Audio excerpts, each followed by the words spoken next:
Hi, everyone, and welcome to the July One Book, One New Orleans event, Art and Activism, the Legacy of the Free Southern Theater.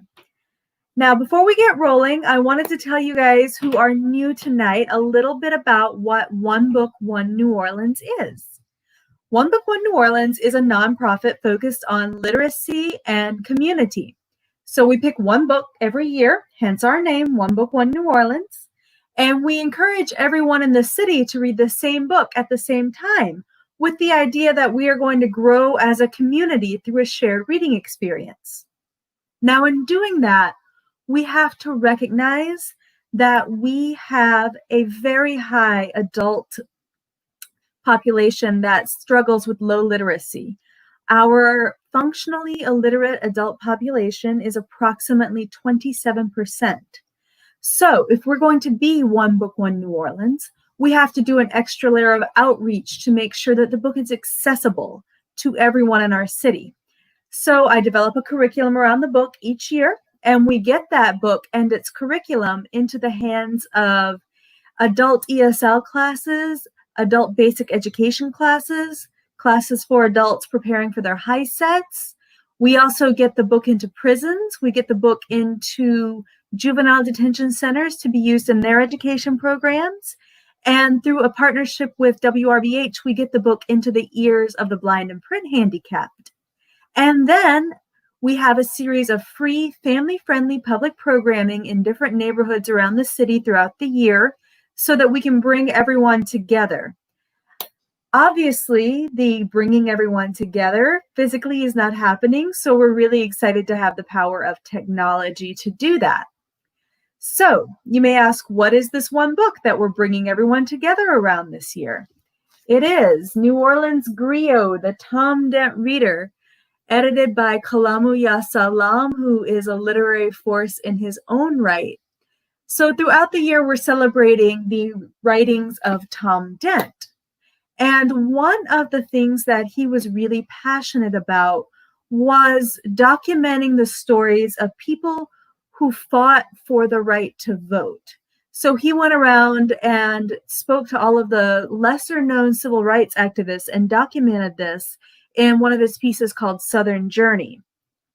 So what better way to kick off this event honoring Tom Dent and honoring the way that every single one of us can be in activism, which is by voting, than starting with our friends at ENVV, Engaging New Voices and Voters, which is a nonpartisan coalition that really just wants everyone to use their voice at the polls.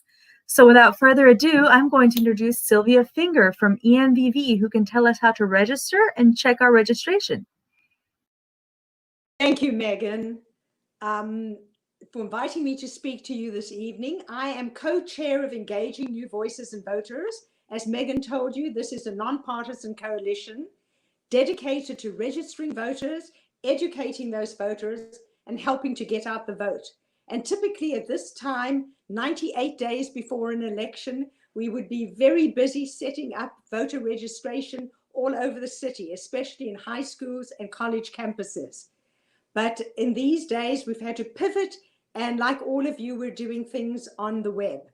So I wanted to tell you, as Megan said, a few facts about the importance of voting and how you can check your own voter status and help others register to vote and get out the vote. Could you share the slides? There we go. So the fundamental right in any democracy is the right to vote. Every voice needs to be heard. And in fact, voting is the most concrete thing you can do to participate in a democracy. If we hadn't had voting, many changes that you see on the slide in front of you would not have happened. There would be no women's rights, there would be no public schools, there would be no 40-hour work week or Civil Rights Act, and all the other benefits that you can see on the slide that were gained through voting. Thank you. Next. For those of you who say that your voice doesn't count, I'm here to tell you that each and every voice counts. If you look at this slide, you can see examples where an election result hinged on one single vote. If it had not been for one vote, we would all be speaking German here tonight instead of English. If it had not been for one vote, we would have had Aaron Burr as the president instead of Thomas Jefferson in 1800. In 1920, women won the right to vote, with the last state, Tennessee, passing the amendment by one single vote. And Kennedy's margin of victory over Richard Nixon was less than one vote per precinct. All these election votes were not always positive, because you see that in 1923, one vote gave Adolf Hitler leadership of the Nazi Party, and that one vote changed the world. Thank you. You can go to the next one. So voter registration has absolutely plummeted during these unprecedented times. According to some press reports, we have 70% fewer new registrations compared to this time in 2016. The COVID-19 shutdowns could put 2020 voting out of the reach of thousands of new Americans. Up until the second week of March, our coalition was facilitating registrations at 2 naturalization ceremonies every week at the Homeland Security. These completely shut down for a few months, and when they reopened, instead of a big group being naturalized at the same time, these ceremonies are held in small family groups in the offices, and we are unable to be present. And this could add up to 441,000 missing votes, according to some statistics. So many of the citizens of many of these immigrants are going to run out of time to vote, because everyone has to be a United States citizen in order to vote. Other eligibility requirements that you can see at the bottom of the slide shows that you have to be 17 to register, but 18 on the day of election in order to vote. And you have to reside in the parish in which you're registering. Next slide. If you have your mobile phones handy while you're listening,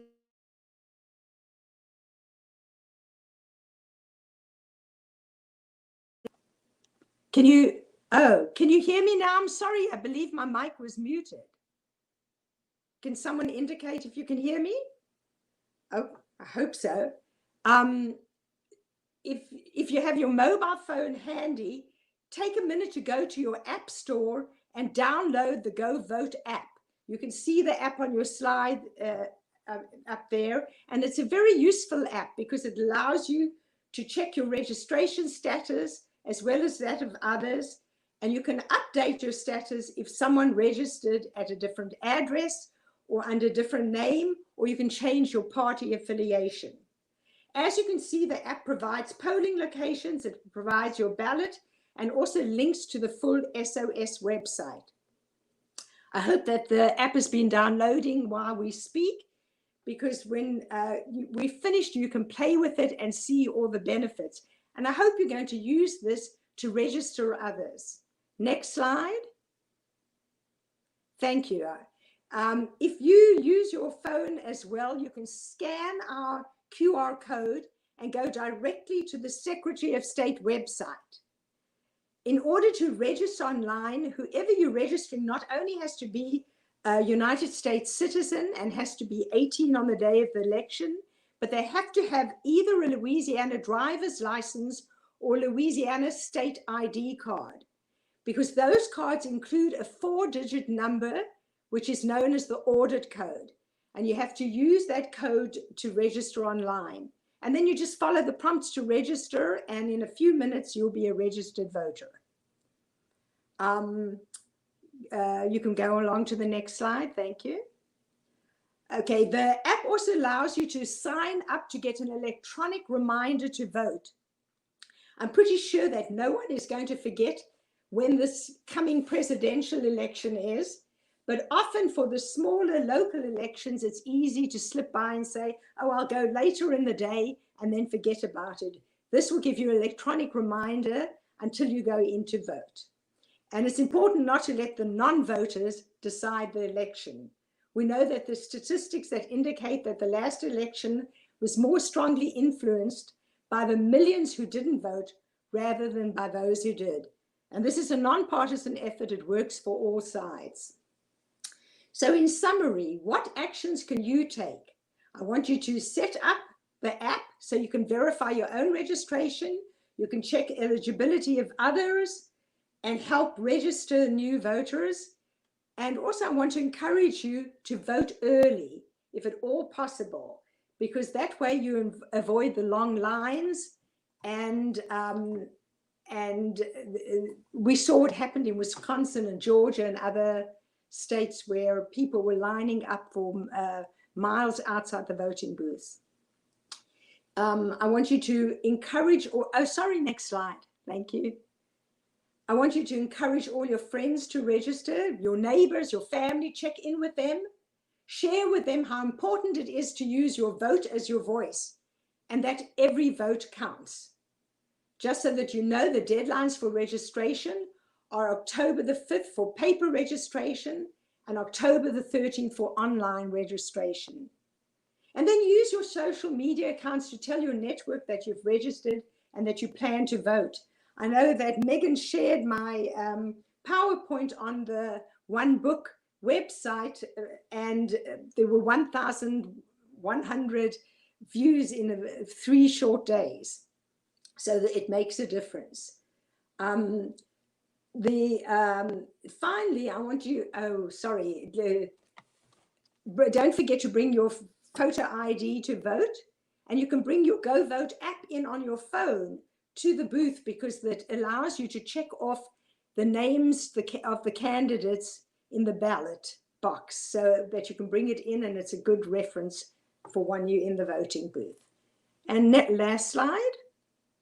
Thank you. Consider becoming a poll worker. Right now for the midterms, we had sufficient poll workers in Louisiana, but we know that most of the current workers are in the COVID vulnerable age group, and we want to avoid any polling stations having to close down because of this. So if you can, go onto the website that I showed you and look at how to become a poll worker and consider signing up. They actually pay $200 a day, I believe. And finally, if you have any questions or you need to request additional information, don't hesitate to contact us, envvnola@gmail.com. Thank you so much, Megan, and good luck with One Book.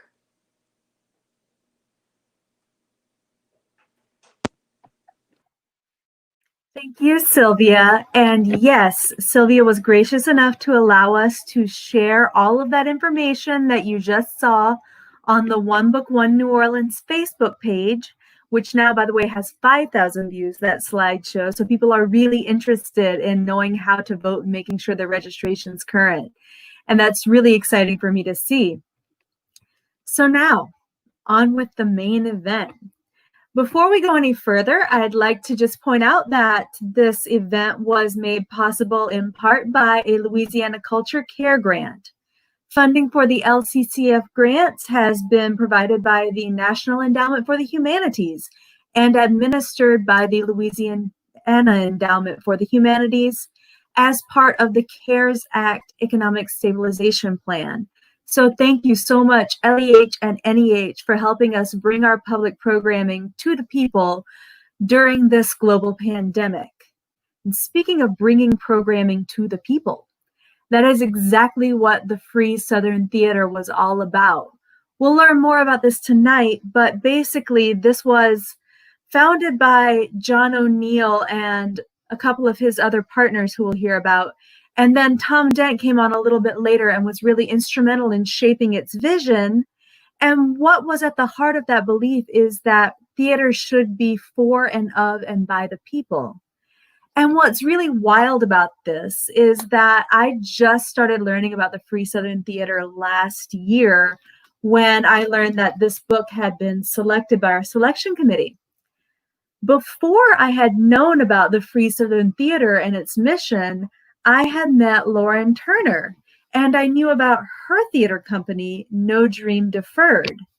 And all I could think of when I was reading about the FST was, this is so much like No Dream Deferred. And I'm so honored to have Lauren here tonight as the moderator of this panel. Lauren E. Turner is the founding producing artistic director of No Dream Deferred NOLA, which is a community-anchored theater production company. She's driven by her interest in equitable, culturally relevant theater, especially as it pertains to the Global South. In addition to being listed as American Theater Magazine's one of 6 theater workers you should know, she has a list of grants and fellowships and directing credentials as long as my arm, probably longer. And she also is the mother of 3 small children and the partner of Jason, and does all the things amazingly well. And I'm going to turn this over to Lauren to start off the discussion. All right. Thank you so much, Megan, for that introduction. And thank you, One Book, One New Orleans, for inviting me. And thank you all for joining us and gathering with us here in this virtual space.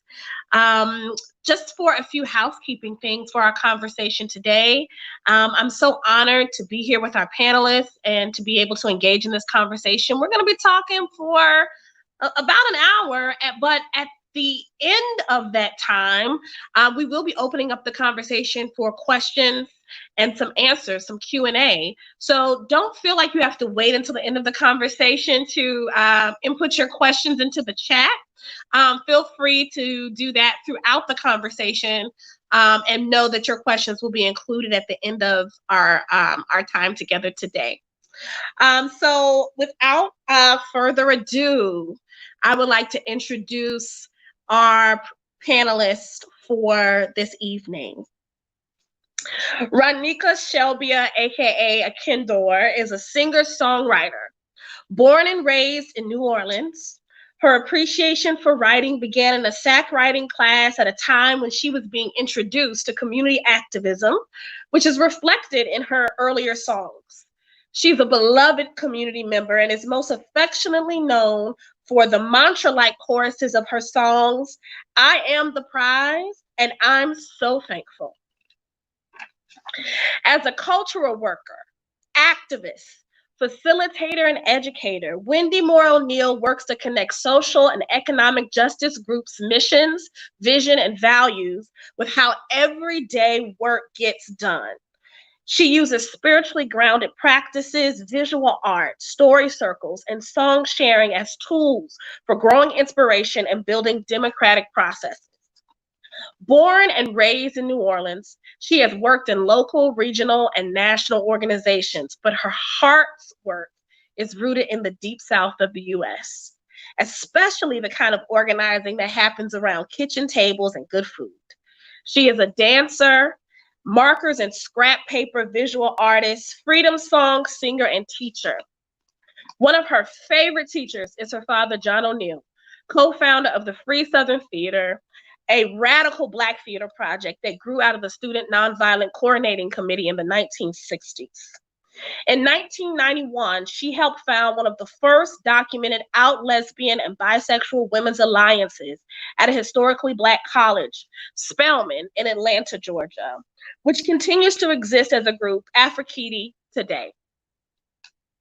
Some groups Wendi has worked with include Amnesty International, Families and Friends of Incarcerated Children, Southerners on New Ground, the Highlander Research and Education Center, Incite, Women of Color Against Violence, and Junebug Productions Free Southern Theater Institutes.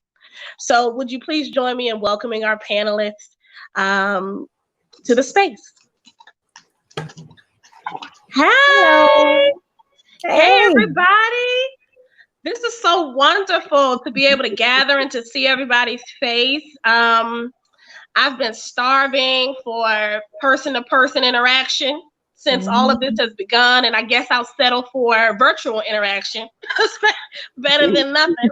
But I just want to thank you both for being here and agreeing to be a part of this conversation. So thank you so much.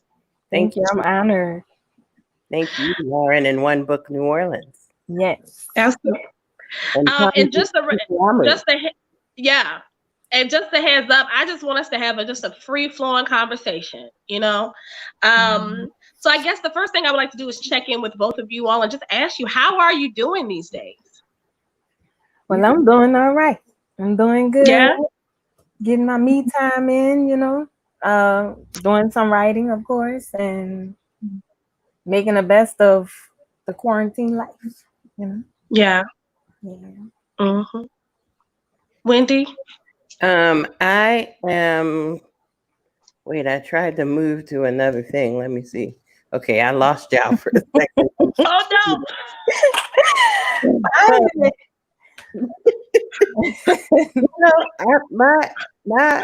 My if I was any finer, I'd be powdered brown sugar. Come on, now. Come on, Wendi. Yeah. I love it. Yeah. Mm-hmm. I'm challenged in to be purposeful in these times and to stay like centered irregardless of what's happening, because there's so many hard things that are happening. And I was just kind of marveling with my coworker that I get to be alive in this moment. Yes. With a life that's ripe with possibilities for being on purpose. Ashe. Right. You know. Ashe indeed. Ashe again. Ashe. Oh. And I'm so glad I got my problems and not somebody else's. That's right. What about you, Lauren? How are you? You know what? I just told someone the other day, it is well. I feel like everything's happening around me and everything is headed towards its destiny. It's all a part of a plan, and I see that happening rapidly. And so I'm just kind of here and I'm well, and it is well. You know what I mean? Yeah. It's so interesting. We read these bios, right? And they're full of the right words and the perfect way to describe our experiences. And then I always find myself asking panelists, especially when they're artists, how would you self-describe your work? And by work, I mean, it could be professionally or purpose-driven or spiritual, but like in your own words, how do you describe your work? I would say my work is self-care. It's self-care for me, and it turns out to be self-care for the people who come and listen to the songs and express their stories and express their feelings, things they had not thought about, and things that people aren't that interested in listening in a daily conversation. So as they get to express themselves, I get to express myself, say what's going on in my mind, what's my pain, talk about Katrina, talk about my relationship, talk about George Floyd, all in my music, all in my songs. These are my writings. And then, well, I guess I need to explain a Ken Dorris hoop. That's what I do. A Ken Dorris hoop, much like Wendy's community sing. A Ken Dorris hoop was inspired by Wendy's community sing. We get together in a circle, of course, like SAC, and I sing a song that I wrote, and then I ask the people in the circle, what does it bring up for you? And people wanted to say what it brings up for them. They get to share what it brought up for them, and the next song is based off of whatever the conversation is. So it's real free flowing. We invite the ancestors, we be respectful of everyone. And for me, it's self-care. Yeah. Thank you. To me, it's not just self-care, it's care for that circle. Yeah. Yeah, I haven't been for a minute, but they're beautiful. They're amazing. It's not, to me, it's not just self-care, it's care. Community care. Yeah. Yeah. It's in tandem. It's like it's a circle of mutual care. Yeah, I like that. Beautiful. That's beautiful. Yeah. That's what you do, Wendi, with that community sing. Trying to get like you. Like but you do such a great job being you. And that's what I love. That's what I learned in the community saying is to be you. I swear, I got that power. I got that message from the community sayings. Yeah, and I think it's rooted in things I haven't ever read before Tom Dent's work, and I found myself so grateful to be looking through this book. What I was thinking was how Kalamu is sure to frame how much Tom Dent loves Black people. Yes. And like how much he loves everyday Black people, like common Black people. Black people like me, Black people like you. Black people like me. Okay. You, all of them Black people. Absolutely. The Black folk that is and the Black folk that ain't. Right.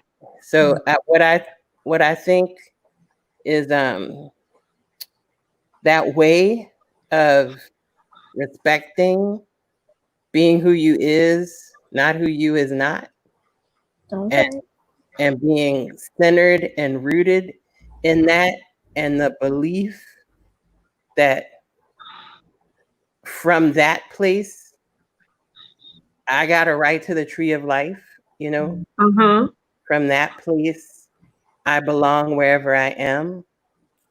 That's what my work is rooted in, and yeah, I know that's a lot of words. So if I were to put it in a nutshell, my work is about loving who I am from the inside out, rooted in the belief that I got a right to the tree of life, no matter if the social, political, and economic conditions can affirm that. And using traditions, culture, ways of being that come from Black folk who've lived in resistance, survived living in resistance to white supremacist, capitalist, heteropatriarchal, imperialist colonization. Yeah. To live, my work is rooted in following the ways of being of those people to build to collectivize our power. I just am using more words. I'm sorry. No, but I was right there. We're right here with you. Yeah, but that's really what I do. Is I do whatever I could figure to do with the people I'm with, using our culture, our traditions, our ways of being that come from Black people who have survived being in resistance to oppressive forces, to collectivize our power so that we can live free. Yep. We already free. We just have to have the material conditions reflect that. You know what I mean? Okay. That's important. Okay. And I got to give the gab because I'm Junebug Jabbo Jones's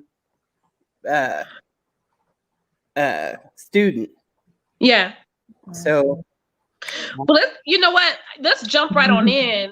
Speaking of, the reader and what when I hear you speak around Black folks, historical, and also it's in us to, in a way, shape our reality, shift our reality, shift it to allow us to exercise our freedom and to resist oppression. I think about John O'Neill and I think about Tom Dent And even in that, the visioning, the furthering of the vision and the sculpting of FST, and like how you can be doing two things at one time. You can be shape shifting for your current reality and also at the same time be building for future generations, people who you don't even know. And so I guess my question is, in your art making and in your activism, how do you incorporate both shape shifting or creating new realities for now and building something for the future? Was that too much? No, no. I mean, you go first, Rodneka? Yeah, I'll go.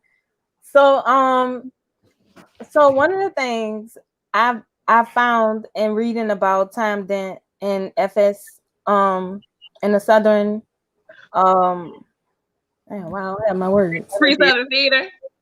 Free Southern Theater. And learning about how, because I didn't know this about how it would be so interactive, where the audience would, you know, chime in on the show and stuff like that, and feeling like that's what I do, you know, like almost inherently, I guess, you know, like guess the spirit seen it and was like, this is what you need to do. And I just think that that's great. And in that way, like, you know, I have songs that's about, you know, some political things. And the way that the Free Southern Theater gave a voice or helped people to know that they had a voice, when people are able to speak how they feel, they have, you know, if they don't already know how they feel, they're gonna learn how they feel as they speak. But before, if that never happens, then, you know, they're never really getting to know what it feels like to speak your mind to so many people, what you feel, because you don't even know how you feel, because you ain't talking about it. You try not to think about it, you know. And I think that piece right there is activism. That's like that's saying you are human.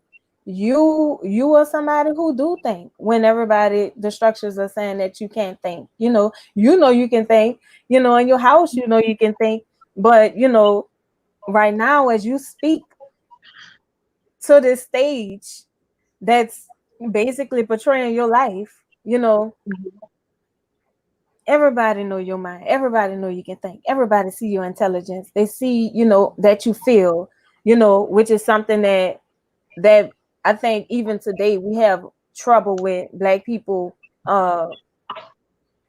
being perceived as feeling beings, you know, people who feel, you know, who feel loss and grief and all that stuff. So I do that in my work. When I sing my songs, people go into their life and pull up stories from last week and 50 years ago, and say what they feel about their story, you know, and giving themselves time to speak and to know who they are. And if the song is political, we're talking about political stuff, you know. But I think the big thing for me, I think the major activism with my role, my way of being active is saying that it's okay to love myself. It's okay. My voice is my voice shall be heard. My voice will be heard. My gifts and talents will be shared, because that's what I want to do. And I think the more we feel empowered in that way, all of us, you know, the same way Wendi empowered me in that way, saying it's okay to be yourself however you are, you know, that's the activism. That's what make people get up and say, you know what, I don't like that. I don't like feeling like this. I don't like that I can't vote. I don't like that I walk in the store and they got all these cameras on me. What's going on? You know? And that's where it starts inside, you know. So Yeah. that's how I think. That's how I think. That's what I think about when you ask the question. Mm-hmm. And that that in of itself creates a legacy too of just generations of folks who tap into that, you know, who are reminded, who know, who have access to tap into their humanity, you know, Yeah. whenever they want to. So yeah, that's definitely. Thank you for that. Mm-hmm. And when you ask that question, you know, oh, my mom is trying to. She don't realize I'm on the machine. You on the line. You on the line. I have. I can't even get up because I'm kind of stuck in this thing. So I'm not here to say. So don't mind that. Don't mind the doorbell. She knows I'm on the machine a lot, but the and Mandy's is in the back on another call. Uh-oh. Uh-oh. It'll be all right. I can talk some more. Yeah, know. you want to go get the door? Yeah, I'll talk some more. You don't want mama outside. I'll be right back. Okay. All right. So something else that comes to mind is you know, it's SAC. SAC stands for Students at the Center. And I was a part of SAC. And in SAC is where I got my voice. Right. SAC is a writing program. In my high school was not the best high school. It was actually like in black and white, one of the worst high schools, Frederick A. Douglass. I love my school. We did a lot of work in activism to try to make it better, and then the hurricane hit. But in Students at the Center, in our circle, we would sit in a circle with Kalam and Yasalam and Mr. Jim Randalls and, you know, us regular kids. And we would write from where we were, from wherever we were. You know, I remember I wrote something and I had a line in it where it was saying, my mama said XYZ. And Kalama told me, your mama ain't say that. You know, like it was a very real thing. We were expressing our feelings, we was expressing our lives. And we were all just human beings in that circle, you know. I wasn't standing at the front of the circle saying XYZ, even though I stand in a Kindle suit. But you know, like no, you know, like we were all just standing in circle. And I remember sitting in circle and I remember a lot of stories from that time. You know, a lot of my classmates, you know, this one brother wrote a story about his bike being stolen and expressed it in his own artistic way. You know, it's such a powerful thing to have a voice. I got it from SAC. I was encouraged by the Story Circle, of course, other organizations, therapies, you know, True Love Movement and things like that. But it started in that writing circle. And thank y'all. She didn't respond to my knock now, but I actually think this is kind of connected to, like, I live next door to my mother in a double. That's a typical New Orleans setup. You know, because Africans know you can't get too far from the root. That's right. You're in trouble if you're too far from where you come from, you know, and who you come from.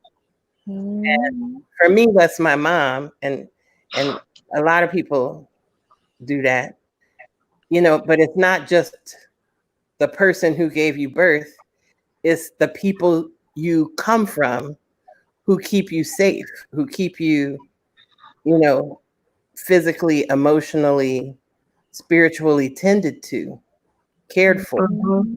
And so for that reason, I believe in organizing.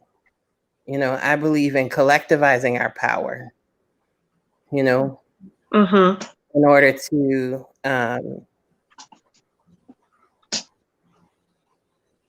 in order to make material the values that we all got a right to the tree of life, that nobody is disposable.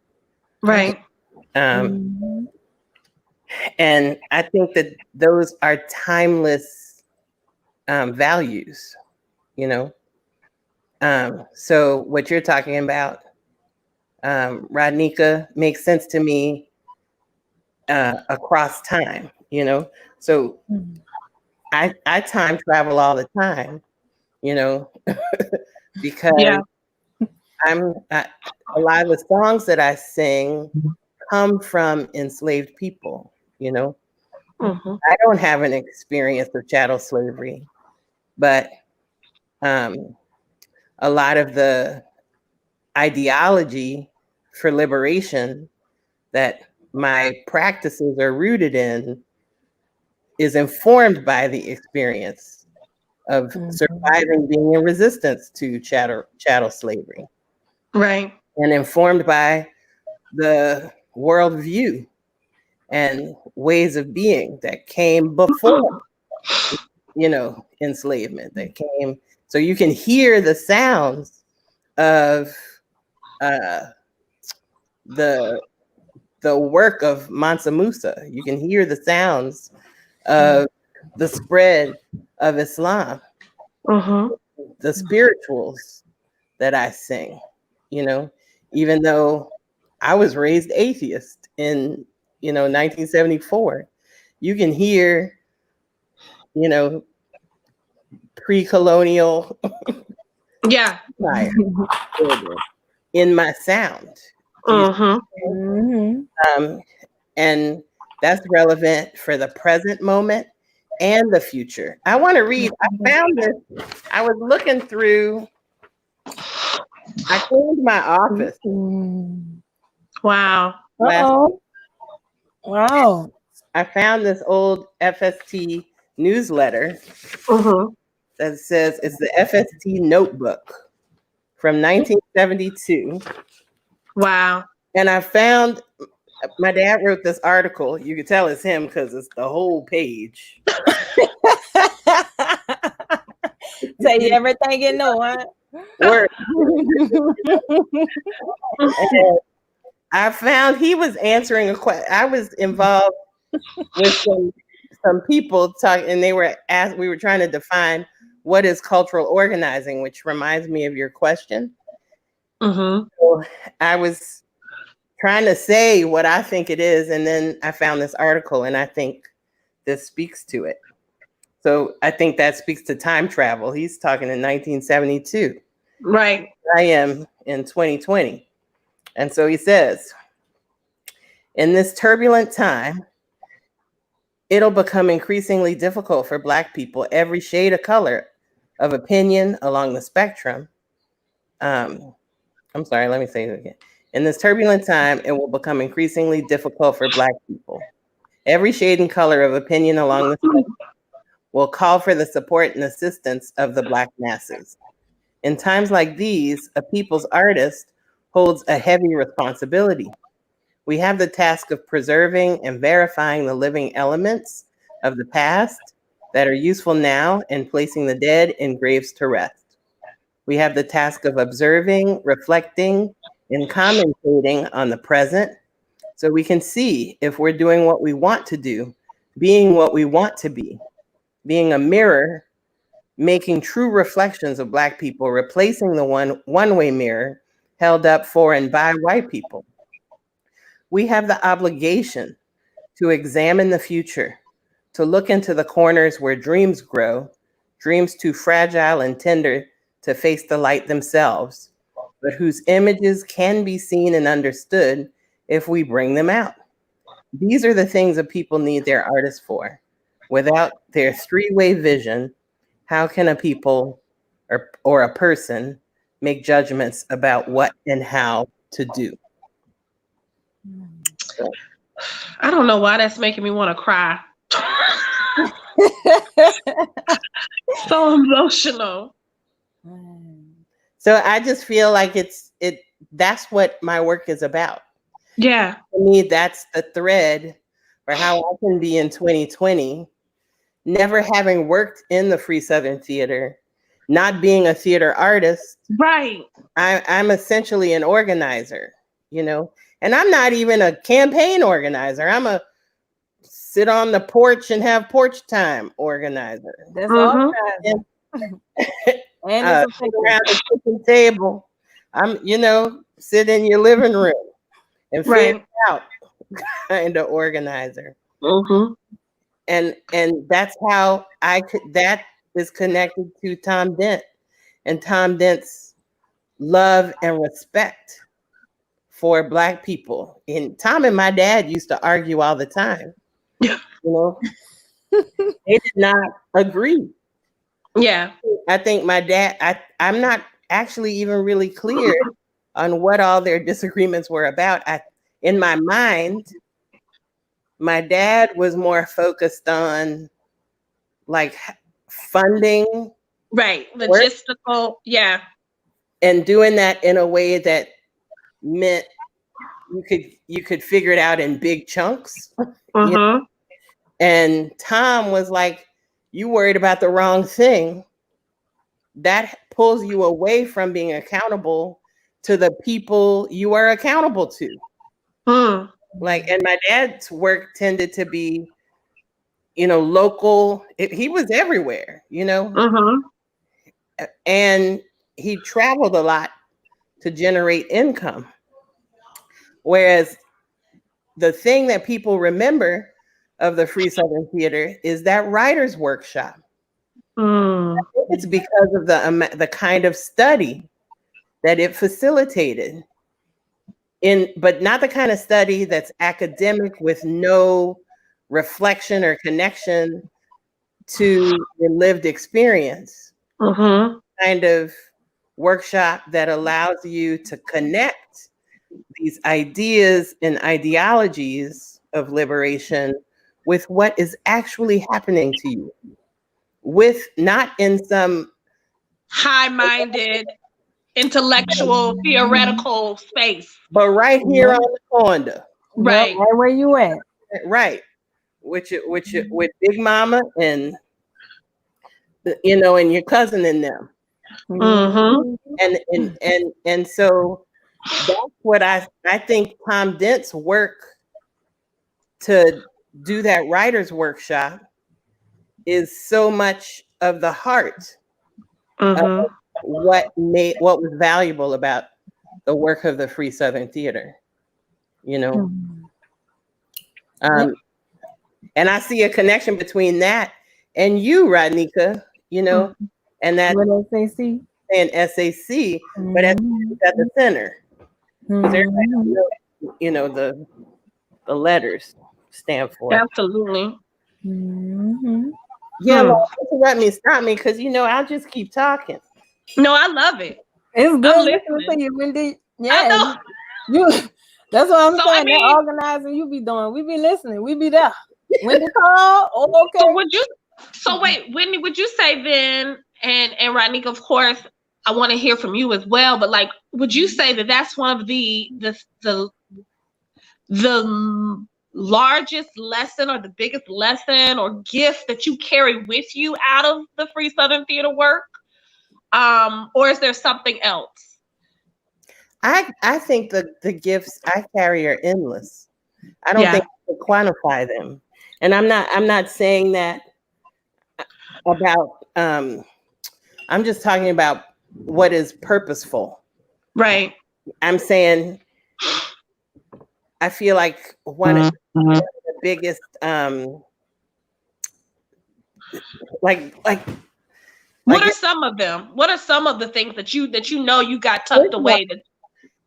Like being able to walk with, like, just the idea, like the understanding that everyday people, like really, you know, people can like change like can do extraordinary things and can change the conditions, you know, can do things together that change the material conditions of their lives and generations. You You see what I'm saying? Like just Yeah. that idea, like I can't tell you the number of times I learned about people that I frankly in my poor character had just dismissed. You know, because that's what white supremacy teaches me to do. To figure out values on lives and persons. Right. Yeah. To assign some people as disposable. Who you know, just because of the color of their skin or because of how much money they got in the bank or how much education they have, or do you know what I'm saying? Like all of that stuff. How closely aligned to patriarchy their gender expression is. So I have dismissed many a person in my day because, you know, I'm bougie.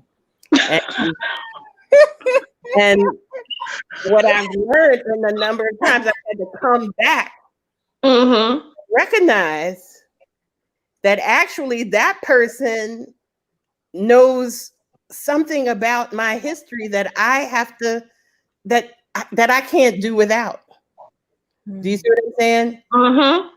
Or that I actually owe that person because they did something that I'm now benefiting from. Right. Or and it's been extraordinary things, like everything from, I used to live across the street from a funeral home, and I remember looking outside one day and folks were lining up for the funeral, and I got to see the funeral jet, you know, from the beginning that I had never seen before. Yeah. And I saw the beginning of the walk and how they do that slow step in unison. And it was the first time, even though I've seen that my whole life, that I understood this is a way to help you, like in your body, carry the grief. You are the yoke for the grief. The number of times, you know, it's the people on the corner that know that. Yeah. The people in with the MD behind their names, they don't necessarily know that. The people in the counseling session, you know, they may not know. They can get certified without understanding that. You see what I'm saying? But those people on the corner, they know how to share the yoke of that grief. And you might just think it ain't nothing but some godlessness because you bougie too. Right. Meanwhile, what you're looking at is a whole healing modality that has carried us through. Wow. You heard me? And that's what I learned from Kalamu Yasalam. Yes. Who was a student of Tom Dent, who was a accountability partner to my father. You know, who were all students of Ella Baker and Bayard Rustin and Langston Hughes and you know, other Black communists and Marxist communists. I don't want to forget to say this. Make sure if you have questions, don't wait till the end. You can go ahead and put them in the chat right now. And so when we get to the Q&A, we'll have them up and ready. So Rodneka, I have a question for you. So right now, how is your art and how's your activism enduring or transcending this political, this social and like public health moment? Like, how are you having to adapt, or are you having to adapt? Definitely having to adapt. I have not been doing the Ken Dorris hoop. I have done some virtual ones. It's not quite the same. There's a lot of energy transfer. And I've had some good ones. I've had some good energetic Ken Dorris hoop. I did one for the herb garden, and it was really good. It was more spiritual people. They was, you know, the in tune people. But like for like the everyday person, there's a need for that physical closeness. Right. For physical energy share, you know, that thing that happens that makes you feel more comfortable with trusting the person you're telling your story to, you know. Right. So in that way, when I do a Ken Dorris hoop, just for, you know, that's not for a specified group of people, it's different. It's not, it just takes a whole lot more to get the trust involved and get people to actually share their story. Which is what it's all about. Feeling comfortable. You see me up here, I'm telling you my life story, I'm telling you secrets, I'm putting it to a beat, got a little rhythm. Yeah. We singing my pain right now. We singing my happiness, my joy, my drama. We singing it. And did you like that song? What did it make you think of? And people like, yeah, that made me think of my first time. That made me Yeah. think, oh, my mama did this. You know what? This happened to me. You know, and stuff like that.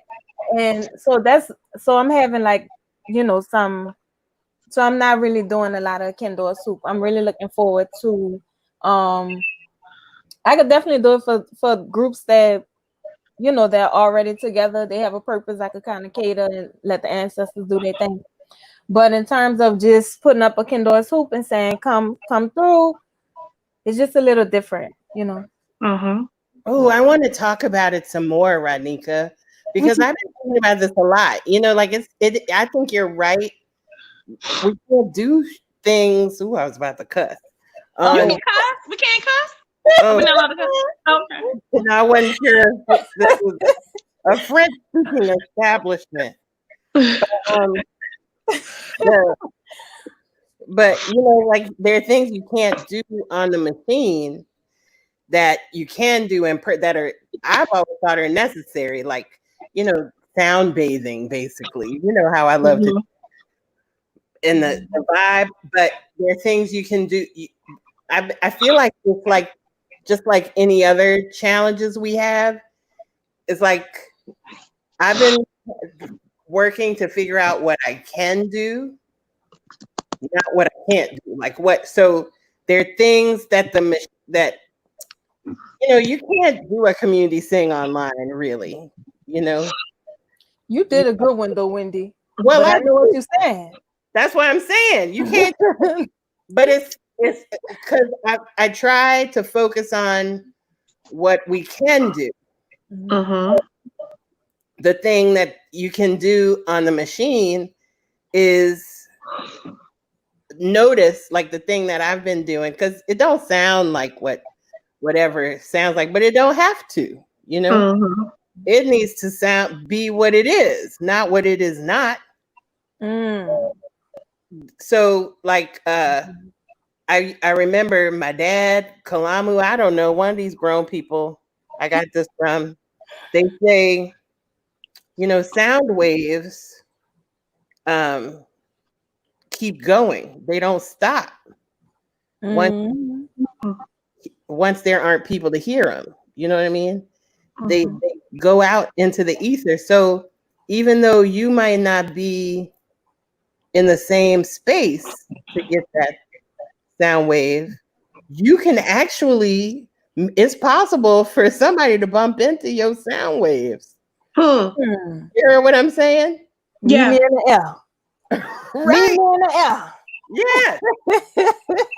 You know, so literally, like, and when you're in person and feeling the vibrations the way you can feel them, you don't have to pay attention to that truth as much. Right. Where on the machine, it's actually helpful for remembering that and for getting close to that. Do you see what I'm saying?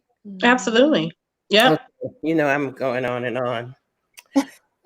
I'm struggling with it too as a theater maker. Nothing has felt quite right, and I'm starting to just like get okay with that being okay, you know, and not having to feel like I have to adapt. I was telling someone the other day, I kind of view myself as a technology myself, so it's like I'm constantly changing. I'm constantly, and I'm not as a technology. It's like I haven't found the way that I can adapt or be connected to other technologies quite yet, but that's all right. You know, it's gonna happen. At some point, you know. Rodneka, you went away. I'm here. Okay. Okay, there you go. But yeah, Now you interrupt. Oh, there you go. Okay. it's really, really important, I think, to get, and I feel like that is a kind of principle that I learned from the practices of the Free Southern Theater. Use what you got, you know. Yeah. What you know, to do what you need to do. And they didn't have, you know, elaborate setups. You know, they did their work in the fields, or, you know, they didn't tour regional theaters. They toured the Congress of Federated Organization voting rights projects. Were a part of Freedom Summer. Do you see what I'm saying? So yeah, your setup was wherever the people had space, and their props were very simple. Their lighting design was what could happen in the mobile space.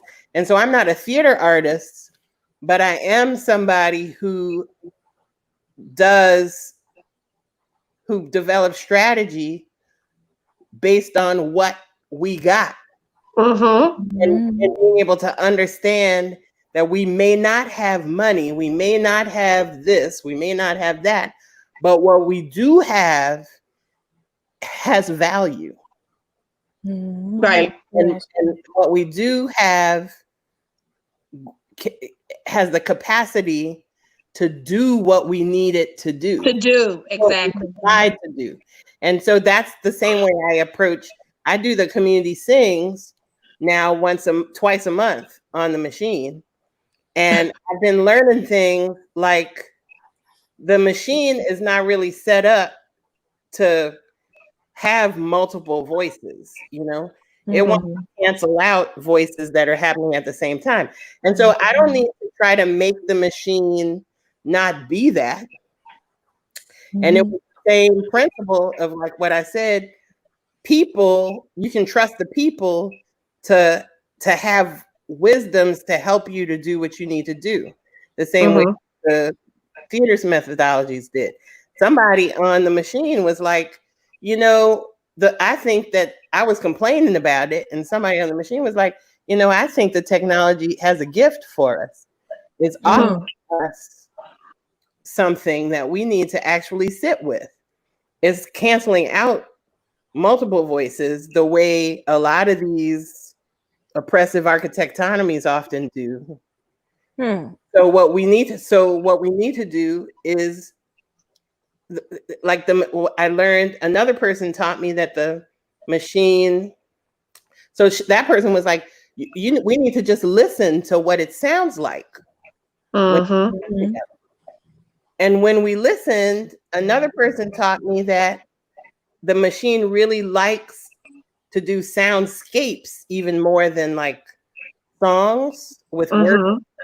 So if you use songs that have hum lines to them, where you can kind of then you can hear in ways that are so beautiful, especially if you put on headphones and sounds in headphones. And then I use this way another person taught me from participating, that you don't, when you sing, don't listen for the cues about when you need to start and stop. Right. Keep sing and sing your part, hold your part, and have faith that as you hold your part, others will add theirs. And that's a lesson. This is what I'm talking about. Or as my grandfather say, that'll preach. Because that right there, you ain't got to worry about other people. Just hold on. Just do what you need to do. And have faith. I want to, can we open it up to some Q&A? Some questions from folks? Do we have? Oh, yes. Okay. Would y'all speak about how legacies of Free Southern Theater show up in SAC and community things? From Broderick. Thank you, Broderick. Hey, Broderick. I would say definitely in SAC. I really think that the community, I really think that the whole story circle and all of that came from the Free Southern Theater. I don't really know exactly, but it just seemed like in the things that I read about Time Dent and his relation with Kalami Asalam and him being over the co-founder of SAC, it just seems so related. And like I said earlier, it's the voice. It's saying wherever you at, little child, little man, or I shouldn't say little, right? But when people say for the man, they say use the boy, and for us, in this bad school, quote unquote, little child, little this and that, you don't have no voice. And SAC said, you have a voice. Can you write? Write what you feel. Write what you think. I'm going to listen to you. And Free Southern Theater said, we're going to do this play. If you see yourself, chime in if you want to. And people did. And people found themselves in the plays. And people find themselves in when we sat in our SAC circle, and I told my story, there was other students in the circle that was like, yeah, I felt like that too. We're talking about intimate things because we people, we ain't trying to keep it political. We wasn't trying to keep it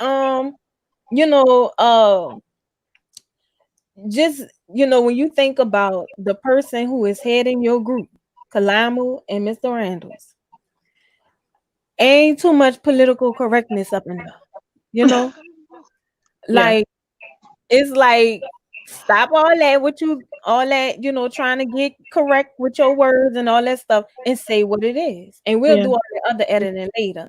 And we did it. And we are great writers. I'm a great writer, and I write to some of the students now, So I think that's how FST show up in SAC.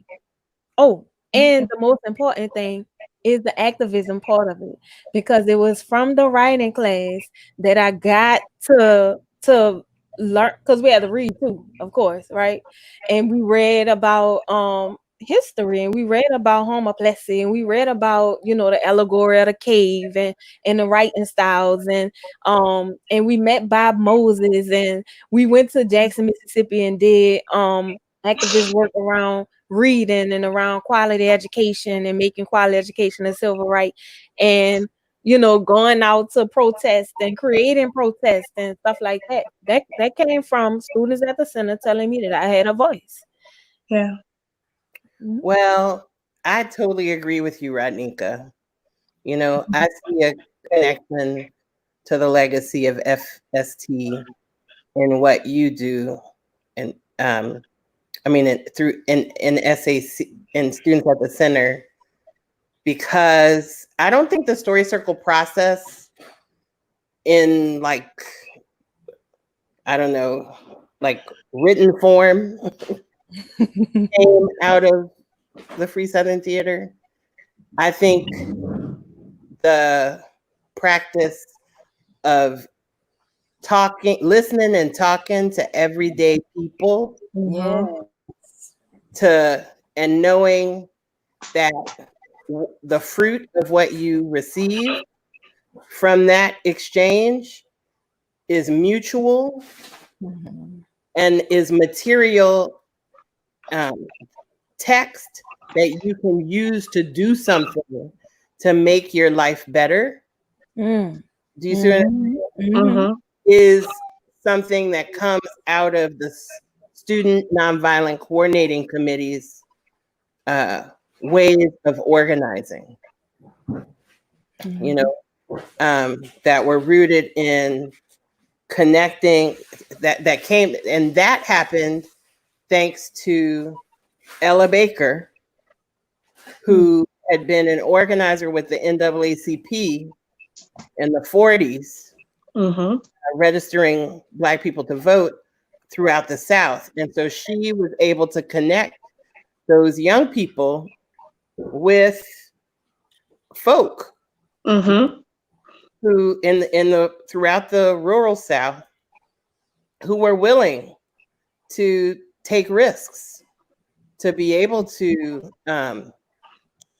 not like the tactics looked like doing things to exercise the right to vote, or maybe being willing to go to, but what you had to do was you had to be willing to go to jail. Mm-hmm.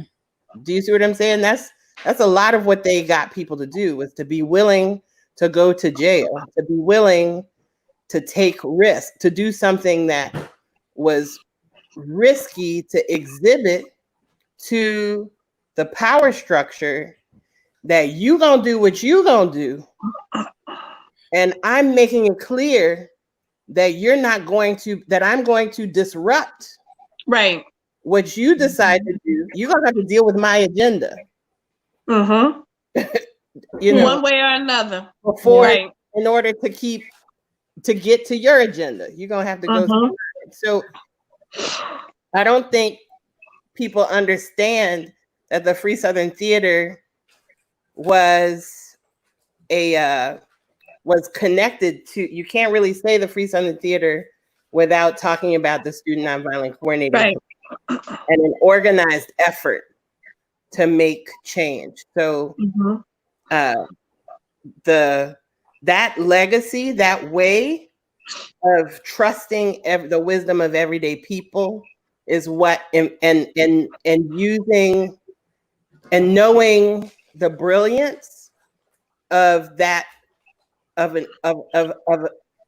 the pedagogy that's comes from the griot's way, or the way of the Jali. Jali. Like, that's a pedagogy.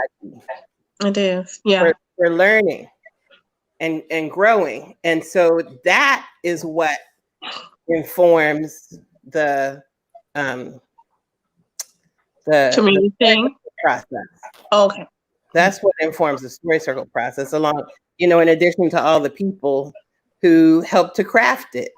And so that way of understanding, of holding those things as valuable. Do you understand? Am I making sense? Understanding that listening and talking to people on the porch is a pedagogy. Yep. Do you see what I'm saying?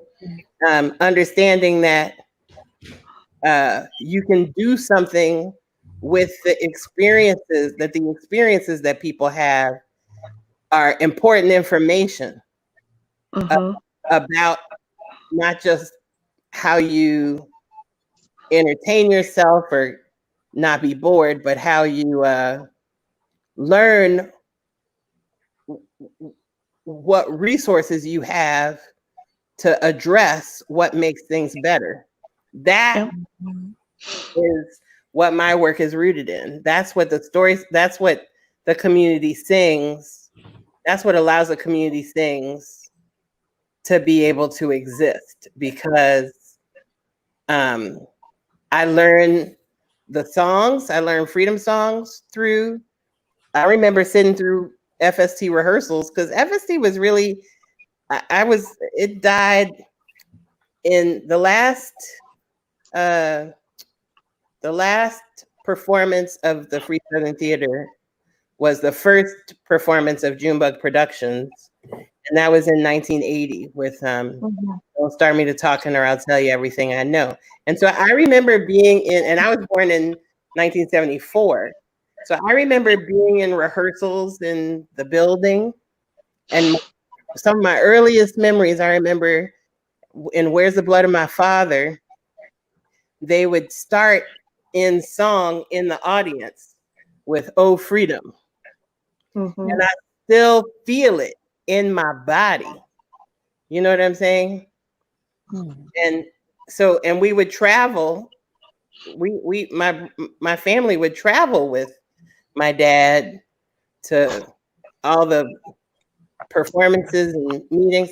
And so when we traveled, we would sing.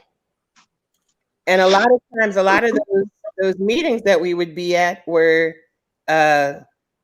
were reunions for the Mississippi movement veterans or the freedom riders or SNCC, you know. And so I would be surrounded by people singing these songs all the time. And I would hear the stories that they would tell in connection with the songs. And it's impossible to hear those stories and not want to meet them. Right. You know? And I would feel the resonance of the sound with the story and with what I knew was my own purpose. Right. And that's how we do the community sing. Is I figure that's how it's connected. Is I learn these values, I learn these methods, I learn this text from these people. Is there a do we have another question? Is there another question? It's so hard I can't see. Rodneka, when did you start going by the name Akindor, and what does the name mean to you? I think I started going by the name Akindor. I don't really know when I started, but Akindor is the inverse of Rodneka. It's Rodneka spelled backwards. And the reason why I did that is because when I first started writing songs, which was in 2015, I was writing about things that I wasn't telling people about.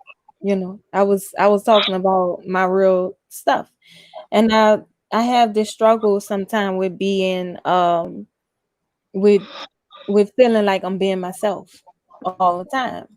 Even though I'm not being fake at any point, but I'm a lot. I'm a lot of self, you know? So I'm not always being all of myself. But in my songs, I'm being my inner self, the self who I am when nobody's around. And so I wanted to make that be my stage name, because that's what my songs are, the Rodneka that you don't meet always in group conversation, you know? Right. And there was something else I wanted to say about that. And the reason, and so my name Akindor, being a part of Akindor's hoop, is also to invite and encourage people to be themselves. It's okay in this circle to be the self that and have the thoughts that you have when nobody's around, because ain't nobody gonna judge you in this circle. Because if they judge you, they judging me, and if they judging me, I mean, there's no benefit, you know, to judging me or judging the people in the circle. You know what I mean? So yeah, thanks for that question. Was there another one? Wendi, I hope you'll consider donating the FST newsletter to Amistad Research Center or another archive that holds FST materials. It's so important to preserve these documents. Okay, not so much a question. Well, that was a question. That was you gonna give us that paper? Okay, then someone said, I managed to attend the community sing once. Will it come back once it is safe to sing in unison again? Well, like I said, they haven't stopped. I've been doing them online twice a month. There's the first Sunday of every month from 4 to 6 Central Time. And then the third Sunday of every month. The first Sunday is the All People's Community Sing. And then the third Sunday is Black Indigenous People's Community Sing. So anybody who identifies as a person of the global majority is welcome to come. And I do some singing on my front porch so that we can, I don't say social distance. I can't believe social distance is good for anybody. Physical distance. Social solidarity, you know? Yeah. So we can be physically on my front porch. So I've invited up to 5 people, much to Mandisa's chagrin. You know, be much more comfortable with 3 or so we could sing on the front porch, you know. And I've been thinking that as it's clear that this is going to be more long term, when I feel comfortable, I'm going to go out to the park and encourage people to bring their bedspreads, you know, so that we can use those as the space between us. Yeah. Sit out on a lawn somewhere in the park and sing to each other, you know. Yeah. I've been having the same thoughts about that. And you should say that to find out to find out the times of the community singers on Facebook, right? Oh, Yep. Yeah, to let people know how they can come. Okay. But I've been Wendi, thinking Rodneka, and Lauren, I'm sorry, what were you saying, Rodneka? I didn't mean to interrupt. I just saw the go question ahead. pop up. Just saying that I'm thinking the same thing. I've been thinking about going to a park by the lake. I like the water and just inviting people to come out. Absolutely. Where can we follow you and learn about your next events? Okay, that's what we're talking about right now. So yeah. I post a lot of things on Facebook and Instagram when I'm going to do something. But if you email me, and I'll put it in the chat, and maybe someone can put it in, up where the question is or something. If you email me, then I'll put you on a list where I can email you directly about an event or text you directly about an event.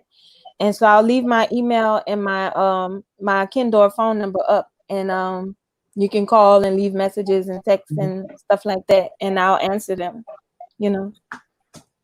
Would love to let you know what's going on till I get a website. Wendi, Facebook. We know that. I put it on the Facebook machine, and my name is Wendi Moore O'Neill, and so you can catch me at Wendi Moore O'Neill on the Facebook. And then I work with a group called Southerners on New Ground, and they have a pretty active web-based presence. And so you can go to the Southerners on New Ground website, and they post about the community, saying like you can get the Zoom link. Cool. As far as No Dream Deferred, you can always visit our website at www.nodreamdeferrednola.com. Deferred is DEFERRED. No shade, no shade, no shame. And we're on Facebook and Instagram at NDD NOLA. And we're always posting about projects and things that we're loving, and other folks in the community who are making things that we love. So feel free to follow us there. I have one question. I'm going to turn it back over to Megan to close out. So in closing, I just want to know, what do you believe your legacy will be? That's a great question. In one word.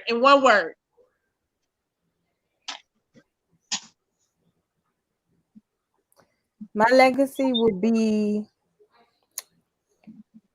well, not one word. I won't limit y'all like that. It could be more than one word. I know that was hard. That's hard. I was thinking like actualizing, loving, I won't do that. I'm sorry.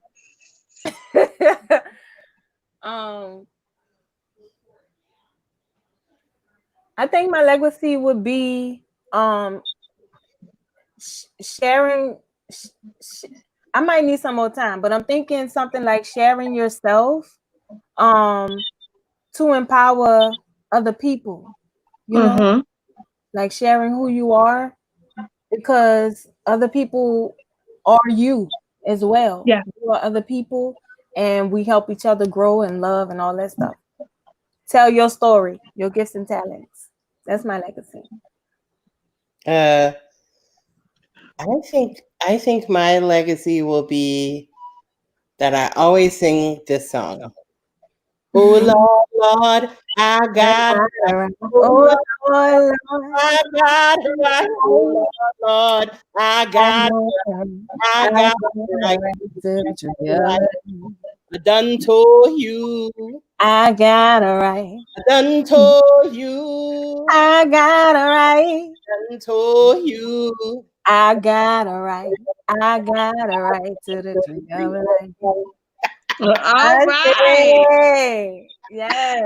Thank you all so much. This has really lifted my mood, sharing this space with you all. Thank you. It's so good to see everybody in good health and happy and joyful, full of joy.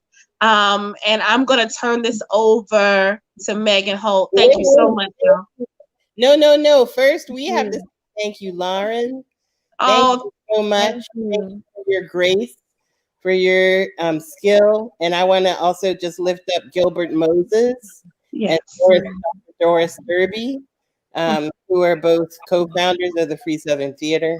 Yes. I say thank you to my Egun, John Milton O'Neill Jr. All right. Ashe.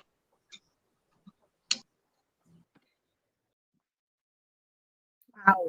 Thank you once again to Lauren, Wendi, and Rodneka for that amazing hour and some change that we just spent together. The beauty about these machines is that if you, like me, really need to sit with this again, you can actually still catch it on our YouTube channel and on Facebook and sit back and rewatch and reflect. I know I'll be doing that throughout these next few days. So to let you know a little bit more about what we have coming up honoring Tom Dent, on August 13th from 6 to 8 p.m., we have a workshop, a writing workshop led by local poet Sky Jackson called The Power of Jazz and Place in Tom Dent's Poetry.